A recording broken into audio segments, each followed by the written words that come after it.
আসসালামু আলাইকুম। আশা করছি যে যেখানে আছেন ভালো আছেন। সবাইকে ঈদ মোবারক। আজকে আমি যে টপিকটা নিয়ে এসেছি আপনাদের সাথে শেয়ার করব। বিশেষ করে আমি অনেক কষ্ট করে আমি এখানে এসেছি আপু এন্ড ভাইয়ের কাছে। ভাইয়ার সাথে আমার আগে থেকে লিঙ্ক ছিল, কিন্তু আমরা গান বাজনা যেহেতু গান বাজনার মানুষ, সে আমি কিন্তু যন্ত্র ওনাকে আরো আগে থেকে চিনি। আপনারা ভাইবা নিয়েন না যে আমরা এখানে শুটিং করতে বসি, ঠিক আছে? উনিও শিল্পী, আমি হইলো সহশিল্পী। উনি গান করে, আমি প্লে করি, তবলা বাজাই, হারমোনিয়াম হ্যাঁ, বাজাই। ভাইয়া হচ্ছে ইনস্ট্রুমেন্টে আছে, ঠিক আছে।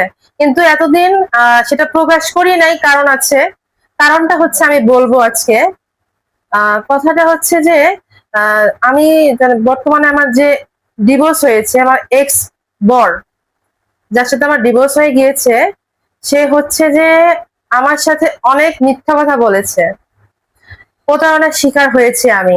তারা একটা হচ্ছে মূলত প্রতারক ফ্যামিলি চক্র। আপনারা তাদের থেকে সাবধান থাকবেন, ঠিক আছে। তার ভাই, সে, ইভেন তার বাবা মা, তার পুরো ফ্যামিলিটাই হচ্ছে প্রতারক একটা ফ্যামিলি, এবং মিথ্যুক সে তারা। আচ্ছা, আপনাদের মনে প্রশ্ন জাগতে পারে যে আমি এইখানে কিভাবে আসলাম। মনির ভাই হচ্ছে আমার সহশিল্পী। সে হচ্ছে আমার সাথে আগে থেকেই তার পরিচয়, বাট আমি রাজের কারণে প্রকাশ করতে পারিনি যে ভাইয়ার সাথে আমার মানে এরকম একটা পরিচয় আছে, ঠিক আছে। এখন আমি আপনাদের কাছে একটা বিষয় ক্লিয়ার করতে এসেছি। আমি একটা প্রতারণার শিকার হয়েছি, যার কারণে আপনারা হয়তো আমার কোনো চ্যানেল নাই বিধায় আমাকে ভুল বুঝতে পারেন, ঠিক আছে। কিন্তু আমি বাধ্য হয়ে আজকে এই চ্যানেলে দুইটা কথা বলতে এসেছি, কারণ আমার নিজস্ব কোনো চ্যানেল নাই, আর আমার এগুলা করার ইচ্ছাও নাই।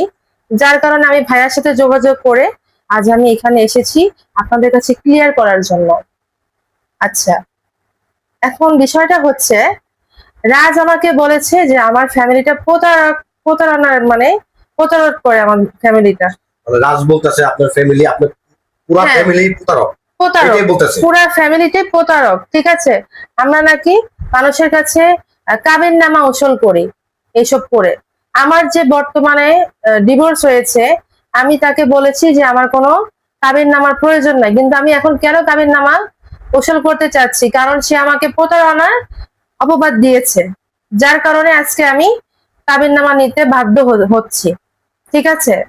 তবে আমি কোনো প্রতারক ফ্যামিলির মেয়ে না, সে আমার সম্পর্কে সম্পূর্ণ ভুল ধারণা। আমি কিন্তু তার কাছে বিয়ে বসতে চাইনি। তারাই 5 জন নিয়ে আমার বাসায় এসে বিয়ে করতে আসছে, আমাকে নিয়ে গেছে বিয়ে করে।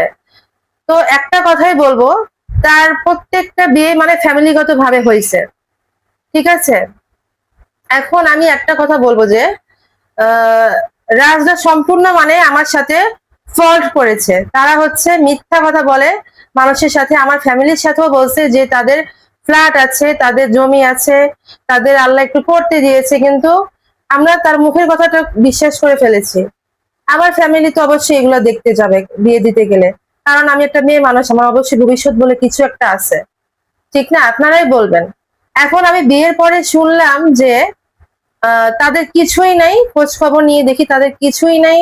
তারা সম্পূর্ণ মানে মিথ্যাবাদী, সম্পূর্ণ মিথ্যাবাদী। তার আব্বার কাছে, তার মার কাছে আমার মা জিজ্ঞেস করেছে যে আপনারা কি ফ্ল্যাটটা কিনেছেন? তারা বলেছে হ্যাঁ কিনেছি।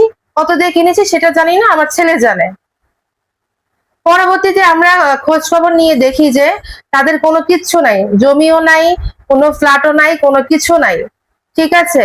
সম্পূর্ণ মিথ্যাবাদী তারা। ইভেন তার বড় ভাইটাও হচ্ছে যে উল্টাপাল্টা কথা বলে। তারা যে দোষ করে সেটা কখনোই তারা স্বীকার করে না। আমি না হয় খারাপ, প্রত্যেকটা মেয়ের পিছনে কি খারাপ ছিল? আপনারাই বলেন। একটা ছেলে কয়টা বিয়ে করতে পারে? আমি কোন দিক দিয়ে খারাপ ছিলাম বলেন? তারা যে তালাক করেছে আমাকে, তারা কিছুই কোনো কিছুই জানায় না। মানুষ মুখের কথা বলতে পারে, ঠিক আছে আমাকে তুমি ছেড়ে দাও, বলতেই পারে। তারা কিন্তু একটাবার আমার ফ্যামিলির ফোন দিয়ে জিজ্ঞেসও করে নাই আমার বাসায় যে আমি তালাক করতে গিয়েছি, করব কি করব না, কোনো কিছুই বলে নাই। তাদের মনে হয়েছে যে না, তালাক করতে যাবে, তারা তালাক দিয়ে দিয়েছে।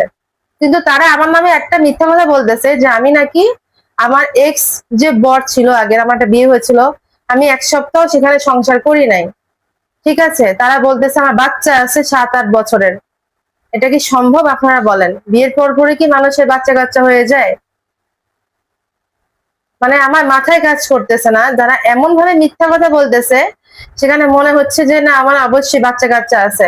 আর আমার একটা অবশ্যই আপনারা ভয়েস রেকর্ড শুনেছেন, রাজ তার চ্যানেলে দিয়েছে, তার ভাইও দিয়েছে। অবশ্যই আমি সেটা আহ, হ্যাঁ কথা বলেছি। যে ছেলেটা কথা বলেছে সেটা অবশ্যই নাটক সাজিয়ে করেছি। কেন? কারণ আছে। কারণটা হচ্ছে যে রাজ আমাকে প্রতি রাতে সে আমাকে 1টা 2টা 3টা 4টা বাজে সে আমার কল দিত, ফোন দিয়ে ডিস্টার্ব করতো। আমি তাকে ব্লক দিলে সে আরেকটা নাম্বার দিয়ে কল দিত আমাকে। ঠিক আছে, যার কারণে আমি বিরক্ত ফিল হয়ে তাকে আমি অন্য কারো একটা মাধ্যমে কথা বলাই দিছি যে আমার বাচ্চা আছে, আমার হাজবেন্ড আছে। মানে আপনি তো ভয়েস রেকর্ডে শুনেছেনই, সেগুলা কোনো কিছুই নাই, সম্পূর্ণ মিথ্যা কথা। আমি নাটক সাজিয়ে তাকে এই কথাগুলা বলাইছি। ঠিক আছে, ভাইয়ের চলাফেরাটাও ভালো না, সে আমার দিকে অন্যভাবে তাকায়। আর রাজ প্রতিনিয়ত যখন বাহিরে বের হইতো, আমাকে বাহির থেকে আমার বেডরুমের দরজাটা লক করেই তারপর বের হতো সে। এখন সে কি করতো সেটা আমি জানি না। একদিন আমি দেখে ফেলেছি দরজা খোলা ছিল, তারা দুই ভাই বসে নেশা করতেছে। তারপরে আমি তার বাবাকে বলছি, তার বাবা বলে এগুলা কোনো কিছুই না, এগুলা কোনো বিষয় না, ছেলেরা করতেই পারে। আপনারাই বলেন ওই মুরব্বিটা কিভাবে এইসব কথা বলেছে, তার মুখে কি এগুলা মানায়? আপনারা অবশ্যই কমেন্ট করে জানাবেন। আর হচ্ছে আরেকটা কথা বলবো, তারা হচ্ছে সম্পূর্ণ প্রতারক ফ্যামিলি, তারা নিজেরাই। উল্টা সে আমাদের বলতেছে যে আমরা প্রতারক ফ্যামিলি। এটা কখনোই সম্ভব না। ঠিক আছে, আচ্ছা এখন আমি বলবো কেন আমি ওইখান থেকে চলে আসলাম। কারণটা অবশ্যই আমি বলবো। কারণ হচ্ছে সে আমাকে প্রতি রাতে হচ্ছে ব্লেম দিত। প্রতি রাতে সে আমাকে বলতো, ঘুমের থেকে উঠিয়ে টর্চারিং করতো। রাত 2টা না 3টা না সে আমাকে উঠায় টর্চারিং করতো। আহ আর তাছাড়া আবার মা এখানে অসুস্থ, এটা সত্যি কথা, এটা কিন্তু মিথ্যা কথা না। কিন্তু রাজ আমাকে প্রতিনিয়ত সে মিথ্যা অপবাদ দিয়ে যেত যে উল্টাপাল্টা কথা বলতে আমার এক্স হাজবেন্ড আছে, তার সাথে আমার সম্পর্ক আছে, এই সেই বিভিন্ন মানে দোষ আমার উপরে সে দোষারোপ করতো। ঠিক আছে, সে কোনো কিছু জাস্টিফাই করতে আসে নাই, সে অকারণে সে আমাকে তালাক দিবে বলে এই দোষগুলো আমার উপরে চাপাই দিছে। আর একটা কথা বলবো আমি, তার যে আগে ওয়াইফ ছিল শারমিন আপু, শারমিন আপু তাকে অনেক কিছু দিয়েছে। যেমন মোটরসাইকেল দিয়েছে। আরো বহু কিছু দিছে। তারপরে হচ্ছে আমি শুনেছি, আসলে আমি দেখি নাই, আমার সেই সৌভাগ্যটা হয়নি, আমি ভিডিওটা দেখতে পারিনি, বিভিন্ন কাজে আমি বিজি ছিলাম, পড়াশোনা গান বাজনা নিয়ে। তো আমি শুনেছি যেটা মোটরসাইকেল, তারপরে হচ্ছে কি বলে হাতে ব্রেসলেট, স্বর্ণের আংটি, তাছাড়া আইফোন ছিল, ওর যা শখ ছিল কাপড় শারমিন পূরণ চোপড়, করছে। অনেক কিছুই তাকে দামি দেওয়া দামি। হয়েছে।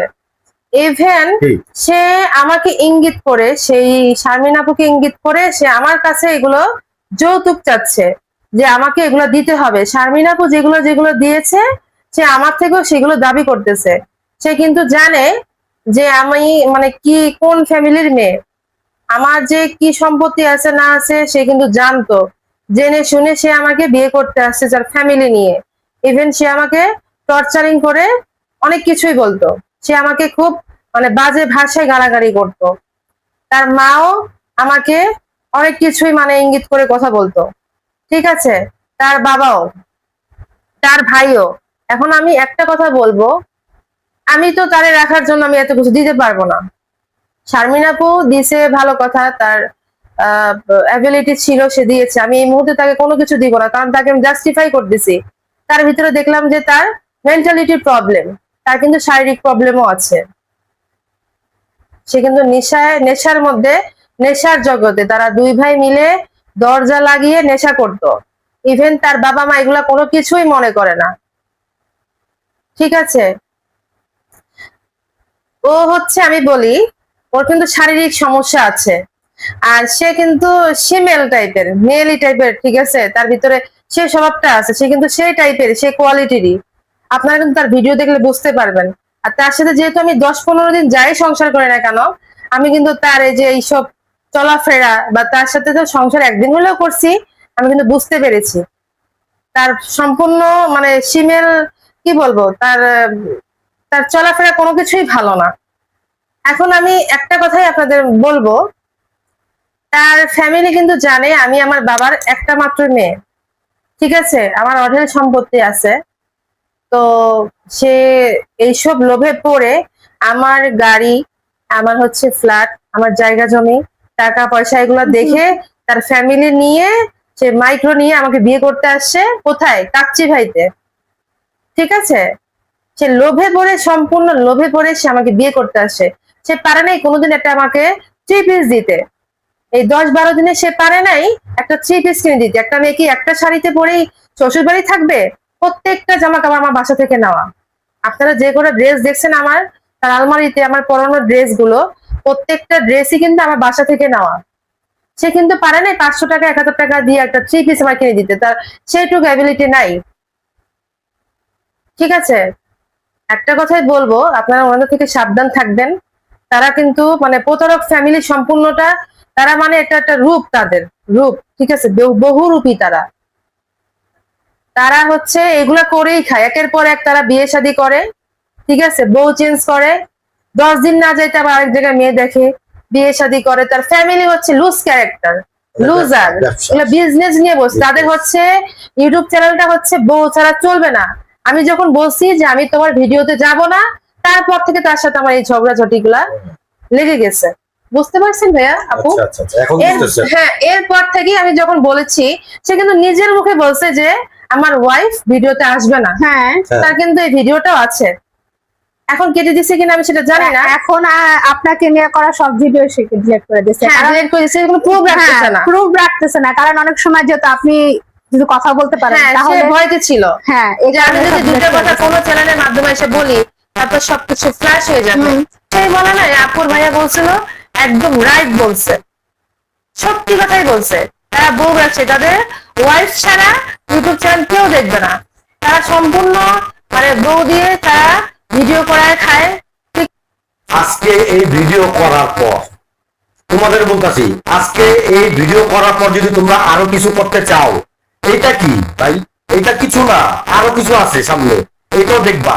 হ্যাঁ, আমরা তো আসলে এইভাবে ভিডিও করতে আসি নাই, চাইছিলাম না, কিন্তু তোমার বড় ভাই গরুদা আর ছাগলদা মানে যা শুরু করছে, এর জন্য আসলাম, বাধ্য হইলাম, করলাম। আমার ওয়াইফকে বললাম, আর উনি যে কথা বললো, ওনাকে আমি আগে থেকে চিনি। জাস্ট আমি রাজকে এটুকু বলবো যে তুমি হয়তো আমার ভালো করে চিনতে পারো নাই, আর তুমি জানি নিয়ে ঠেট দাও। হ্যাঁ, অলরেডি ওনার সাথে আমার সাথে কথা হয়ে গেছে। তুমি পারলে এলাকায় আইসো, আর তুমি বলে কবে আসবা, আইসো, আইসা বলে কি দেখবা, আমার কিছু দেখা যায়, আমি আসি। তাদের হচ্ছে বউ ব্যবসা ছাড়া তো ভিডিও চলেই না, যার কারণে হচ্ছে আকসান আপু চলে যাওয়ার পর তাদের ভিডিও কিন্তু অলরেডি একদম নিচে নেমে গেছে। যার কারণে তার বড় ভাই এখন আমরা দেখতেছি ভিডিওতে খালি বলতেছে তার ছোট ভাইকে আবার বিয়ে দিবে, মেয়ে দেখতেছে, এটা করতেছে সেটা করতেছে। আসলে তো এটাই চলবে তাদের। হ্যাঁ, তাদের মানে টপিকটা 10 হচ্ছে দিন না এটা। যাইছে তাদের এগুলাই চলে, এগুলাই। তার আমরা কেন বাবা মা বলছি? এরকম, তার বাবা মা ভাই বোন সবাই এইগুলাই করে। হ্যাঁ, আর ওর বাবা মা যে একটা মুরব্বী মানুষ, আমি যতগুলো ভিডিও ছাড়ছি প্রত্যেকটা ভিডিওতে কিন্তু আমরা অলরেডি বলছি যে ভাই আমরা হচ্ছে ইয়াং মানুষ, আমরা যদি আমরা দুটো কথা বলতে পারি বা অপর সাইড থেকে দুটো কথা আসতে পারে, কিন্তু ওর বাবা মা ভিডিওতে আইসা যেভাবে কথা বলে সেইভাবে কি কথা হয়? মানে একজন মুরব্বী মানুষ হয়ে ভিডিওতে, কারণ ওদের ভিডিওতে একজন দুজন দেখে না, অনেক মানুষে দেখে, আর ওদের আরে বাবা ভাই, মাকে ওরা যে নিয়ে কথা বলবো, ওদের একজনও ফল শিক্ষা করে নাই। একটে যদি পারে, তাহলে আমি আর কি বলবো? এই অশিক্ষিত আমি একটা কথা বলি, উনি কিন্তু নিজের মানে স্বাক্ষরটাও সে ঠিক মতো করতে পারে না। আমি আপনাদের এই যে দেখাবো, প্রমাণ। ঠিক আছে, আমি চেষ্টা করবো দেখানোর জন্য। সে যে আমাকে ডিভোর্স দিয়েছে, সে যে লেটারটা এসেছে আমার কাছে, ওখানে আপনার স্বাক্ষরটা দেখলেই বুঝতে পারবেন যে সে কতটা শিক্ষিত লোক। এটুকু মেসেজ দিল, তাহলে বুঝতে পারেন। আমার মনে হয় সে কখনো কলমটাও ধরে নাই। আমার হাসি পাচ্ছে, আমি কি বলবো, আমি নিজেই এখন লজ্জিত। তাহলে বুঝতে পারেন যে তারা হচ্ছে মানে একটা কথাই বলে যে আমার ভাই মানে বিবাহিত মেয়েদেরকে বিয়ে করছে। হ্যাঁ, কোন মেয়ের জীবনটা নষ্ট করছে? আচ্ছা, বিবাহিত মেয়েদের জীবন কি জীবন না? আপনারা সেটা বলেন। বিবাহিত মেয়েদেরকে বিয়ে করার পরে যে ওরা যে কাজটা করে, তারপরে কি একটা মেয়ের এই যে এখন কি তার জীবনে একটা দাগ লাগছে না? এটা সে দাগ লাগছে দেখে কিন্তু আপনাদের সামনে কথা বলতে বাধ্য হয়েছে। না হলে কিন্তু তার জীবনে যদি দাগ নাই লাগতো তাহলে আপনাদের সামনে কথা বলতে আসতো না। তারা বিবাহিত মেয়েদেরকে বিয়ে করেও তারা রাখতে পারে না ঠিক মতো, তাহলে তাদের কতটা ও যোগ্যতা আছে? যতটা বিয়ে করছে সব নারীরা হ্যাঁ। আসলে একটু দুর্বল, যার কারণে ও এই জায়গা পেয়ে গেছে। অবশ্যই। আজকে যে মহিলাটা আমার ভিডিওতে কথা বললো, আজকে বাবা তুমি ছাড় পাবে না, এই যে কথা বললো না, পরে যে কি হইব এটা তুমি বুঝবা পরে। পরের টপিকে আরো অনেক আমি কিছু বলে share একটা করবেন। কথা ভাই আর আপুকে বলতেছি, আমি এর নামে অলরেডি মানে থানায় কথা বলা শেষ, আমি মামলা দিব। আমি বুঝতে পারছি আপনি যেভাবে কথা বলছেন না, পরবর্তীতে যে ওর কি আমার হইব কথাবার্তা সব বলা শেষ। পেয়ে যাবো, সমস্যা নেই। উনি পরবর্তীতে দেখতে পারবে যে তার হ্যাঁ। কি অবস্থা হয়, তার কি অবস্থা হয় আমি দেখাবো। সেটা শারমিন আপু হয়তো ছেড়ে দিয়েছে কিনা আমি জানি না, বা তার আগের ওয়াইফ গুলো চলে গেছে তারা ছেড়ে দিয়েছে কিনা আমি বলতে পারবো না, বাট আমি তাকে ছাড়বো না। সে আমাকে যেহেতু বলছে, আমার ফ্যামিলির নামে মিথ্যা অপবাদ দিছে যে আমরা প্রতারক ফ্যামিলি, তাকে দেখাই দিব যে কে প্রতারকের শিকার হয়েছে। আরেকটা আপনাদের সাথে শেয়ার করি, ওর বড় ভাই আর রাজ হচ্ছে অলরেডি কিন্তু অনেকটা ভিডিওতে বলছে আফসানা আপু নাকি আমাদের কারণে চলে গেছে। এখন তার মুখে তিনি কিন্তু অলরেডি শুনতে পাচ্ছেন যে আফসানা আপু কেন ওদের ফ্যামিলির কাছ থেকে চলে গেছে, ওদের টাকা করে ওদের কেন, সে কিন্তু এটা ভুল কথা। ছোট বাচ্চা। আরেকটা কথা বলবো আমি এখন আপনাদের, তার কিন্তু যে বড় ভাইটা আছে, ওনার নামটা যেন কি ভুলে গেছি আমি, ইমরান। ইমরান, হ্যাঁ, ওনার কিন্তু চালনী ভঙ্গি কিন্তু কোনো কিছুই ভালো না, কিন্তু ক্যারেক্টার লুজার আমার যেটা মনে হয়েছে, তার কারণেই সম্ভবত আমার সংসারটা ভেঙে গেছে, তার কারণে আমি বাসা টিকতে পারি নাই। অবশ্যই। ক্যারেক্টার লুজার, কারণ যা হয়তো ভাইয়া আপু দেখেন নাই, আমি যেহেতু বাসা থেকে আসছি, একদিন হলে তো থাকছি, আমি তো বুঝবো এটা। হ্যাঁ, আর যখন আমরা আফসানা আপুকে নিয়ে জাস্ট একটু আপনাদের সামনে একটু ট্রেলার দিছিলাম, তখন আপনারা কিন্তু অলরেডি জানতে পারছেন যে আফসানা আপুর সাথে আমাদের কথা হয়েছে। হ্যাঁ, তো আফসানা আপুকে আমরা ডিরেক্টলি একটা কথাই বলছি যে আপনার ভাসুরকে আগে স্টপ হতে বলেন, তারপর হচ্ছে চারপাশে স্টপ হয়ে যাবে। তার ভাসুর কিন্তু কখনো স্টপ হয় নাই, তার ভাসুর নিজেই হচ্ছে ভিউ ব্যবসার জন্য তাকে নিয়ে আরো অনেক কথা বলছে। জি, শুধু আমরাই যে ভিডিও করছি তা না কিন্তু, হ্যাঁ, সোশ্যাল মিডিয়া মানে ইউটিউব খুললেই এই ওদের পেঁচাল, হ্যাঁ, তাও ভালো পেঁচাল না, সব খারাপ নেগেটিভ পেঁচাল নাকি। হ্যাঁ, আসলে শারমিন হচ্ছে যতদিন ধরে রাজের কাছ থেকে চলে গেছে ততদিন থেকে আজ পর্যন্ত কিন্তু ওকে নিয়ে কোনো ভিডিও ছাড়ে নাই, বা ওর সাথে যেই মানে খারাপ ইগুলা হয়েছে তেমন তেমন না তেমন। হ্যাঁ, কিন্তু আপনারা কিন্তু এতটুকু বুঝতে পারছেন যে শারমিন যদি মানে ইচ্ছে করতো তাহলে অবশ্যই ওর সাথে যে ঘটনাগুলো ঘটছে, ভাই আমরা নিজের চোখে দেখছি। শারমিন এখনো চুপ করে আছে, কিন্তু আমি আমার বোন হিসাবে আমি চুপ করে থাকতে পারি নাই, দেখে কিছু কিছু বিষয় আপনাদের সাথে শেয়ার করছি। কারণ খারাপ লাগছে, যেটা চোখে দেখছি সেটা হচ্ছে ও হচ্ছে ভালোবাসছে তো রাজকে, এই কারণে হচ্ছে ওকে মানে মানুষের সামনে কালার করতে চায় নাই, যার কারণে শারমিন কিন্তু আজও পর্যন্ত কাউকে কিছু বলে নাই। ঠিক আছে, আর এই দুর্বলতার সুযোগটা নিয়ে শারমিন করা দুই ভাই মানে প্রতিনিয়ত মানে ওরা হচ্ছে দুর্বলতার সুযোগ নিয়ে ওকে নিয়ে হচ্ছে এইভাবে টপিক ছাড়ে, যার কারণে শারমিন এখনো কিছু বলে নাই। যাই হোক, আমি কথা বলে আমার কথা আমি শেষ করব, কারণ ওই যে ওনাকে দেখতেছেন আফসানা আপু, উনি আমাকে ফোন দিছে নাম্বারটা, তো আমারে ফোন দিয়ে বলতেছে ভাইয়া আমি আসতেছি।